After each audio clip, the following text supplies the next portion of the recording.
Bidi-boom, bidi-bi-badi-boom. Երբ խոսում ենք կինոարտադրության մեջ կարևոր դեր ունեցող մարդկանց մասին, շատ հաճախ չենք հիշում այն հայերին, ովքեր նույնպես մեծ ներդրում են ունեցել այդ կարևոր գործում։ Այսօր միասին կանդրադառնանք նրանցից մի քանիսին։ Սկսենք մի մարդուց, ում մասին գրեթե ոչ ոք չգիտի։ Ծանոթացեք, Ֆլորա Զաբերն է։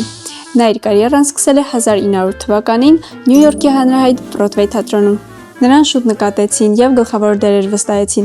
Ամերիկյան պարբերականները նրան անվանում էին «Գիշերային Նյու Յորքը կենթանացնող դերասանուհի»։ Նա այն դերասաններից էր, ով կինոյի հայտ գալուն պես միանգամից անցում է կատարել կինոյի դերասան լինելուն եւ դարձել առաջին հայ կինը, ով գրավել է Հոլիվուդը եւ դարձել համաշխարհային աստղ։ Մինչ Ֆլորան գրավում էր Հոլիվուդը, Համաբեկ Նազարյանը գրավում էր Սովետական միության հպարտ քաղաքացիների սրտերը։ Նա սկզբում օգնում է ստեղծել վրացական գեղարվեստական կինոարտադրությունը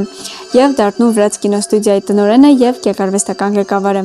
Իսկ արդեն 1925 թվականին Դանիել Տզնունու հետ միասին հիմնադրում են Հայ կինոն, սկիզբ դնելով հայկական կինոարտադրությանը։ Համաբեկ Նազարյանը մասնագիտական փորձ ուներ եւ օժտված էր կարևոր մի հատկանիշով՝ կինեմատոգրաֆիկ մտածողությամբ։ Նամուս, Պեպո, Զանգեզուր, Դավիթ Բեկ, սրանք ոչ միայն հայկական առաջին ֆիլմերն էին, այլև շոշափում էին բավականին համարձակ թեմաներ այդ ժամանակաշրջանի համար։ Տեղափոխվենք հարևան Վրաստան։ 1897 թվականին Թիֆլիսում ծնվում է Ռուբեն Մամուլյանը, ով պետք է նկարեր աշխարհում առաջին հնչյունային ֆիլմերից մեկը եւ առաջին գունավոր ֆիլմը։ Օգտագործելու էր այնպիսի վիզուալ էֆեկտներ, որոնք նորարարական էին այն ժամանակաշրջանի համար, նույնիսկ Հոլիվուդում։ Իզուր չէ, որ նրան կոչում էին Հոլիվուդի նորարար։ Նրա թողած հետքը Հոլիվուդում եւ համաշխարհային կինոյում անսահման է, բայց ցավոք սրտի նրա հանճարը շատ քիչ է գնահատված, նույնիսկ մեր մոտ Հայաստանում։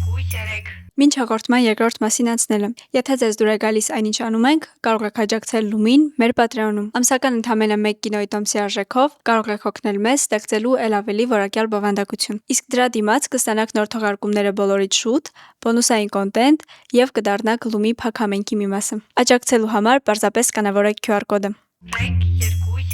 Ռուբեն Մամուլյանը միակ թիֆլիսահայ էջերով հասել է Հոլիվուդ։ Ծանոթացեք Հովակիմ Տամիրյանցն է, ով հայտնի է Ակիմ Տամիրով բեմական անվամբ։ Պատանի հասակում տեղափոխվել է Մոսկվա։ Ընդունվել է Մոսկվայի Գեղարվեստի ակադեմիական թատրոն, ուսանելով լեգենդար դրամատուրգիայի վարպետ Կոնստանտին Ստանիսլավսկու մոտ։ Այնուհետև տեղափոխվել է Նյու Յորքի Բրոդվեյ թատրոն, խաղացել փոքր դերեր։